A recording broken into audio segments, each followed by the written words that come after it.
Open any drawer in your house and there's a decent chance something in it wasn't built for the job it's doing now. A failed chemical, a rejected building material, a machine part that did something nobody asked it to do, 5 ordinary objects, 5 accidents that stuck around. First up, something you've probably destroyed for fun without ever wondering where it came from. 2 guys in a garage in 1957 had an idea for textured wallpaper. Their method: seal 2 shower curtains together and trap air between the layers. Nobody wanted wallpaper that looked like that. The pitch collapsed almost instantly, and their backup plan, selling it as insulation for greenhouses, did no better. The turning point came 3 years later, when IBM needed a way to ship a brand new, expensive computer without damaging it in transit. The bubbled sheets they'd failed to sell as wallpaper turned out to be close to perfect for the job.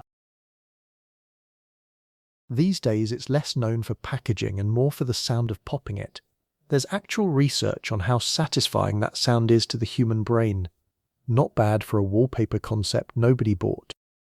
Long before it was a toy, this stuff had a much duller job: scrubbing coal soot off wallpaper in houses heated by coal furnaces. That job disappeared once homes switched to gas and electric heat.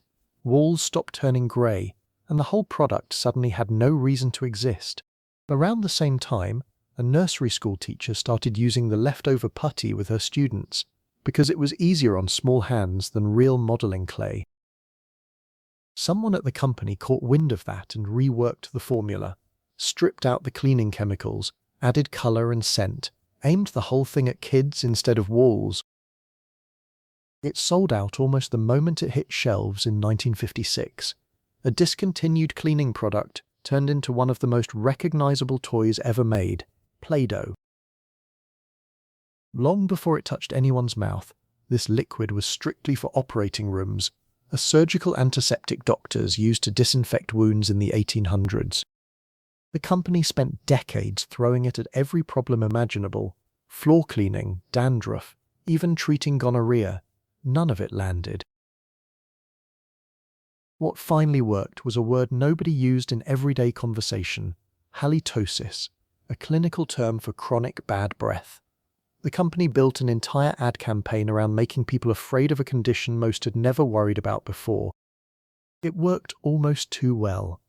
Revenue jumped more than 40-fold within a few years.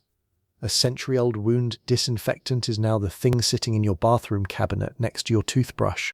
A 3M chemist spent 1968 chasing a stronger adhesive and ended up with the opposite result: a glue so weak it barely held anything, but peeled away clean every time. By every normal standard, that's a dead end. A glue that doesn't stick isn't useful for gluing. He kept pitching it internally anyway, convinced it had to be good for something, even without knowing what. Nothing happened with it for close to 6 years, until a colleague, tired of his paper bookmarks constantly slipping out of his choir hymnal, remembered the strange non-sticky glue sitting unused and coated the edge of a scrap of paper with it. That scrap became the prototype. 3M rolled it out nationwide in 1980, and a glue originally considered a failed experiment turned into one of the best-selling office products of all time. In 1945, an engineer testing military radar equipment for Raytheon wasn't thinking about kitchens at all. He was trying to improve how magnetrons, the tubes inside radar systems, performed. Standing near one running magnetron, he noticed the chocolate bar in his pocket had turned into a puddle. Most people would have just wiped it off and moved on. Instead, he started testing the equipment on other food. Popcorn kernels popped on the spot. An egg, aimed at close range, reportedly burst apart entirely. The pattern was obvious. This radar tube was cooking food from the inside. Raytheon patented the discovery and released the first commercial version in 1947, a nearly 6-foot-tall unit weighing over 750 pounds, priced for restaurants and ships, nowhere close to affordable for a home kitchen.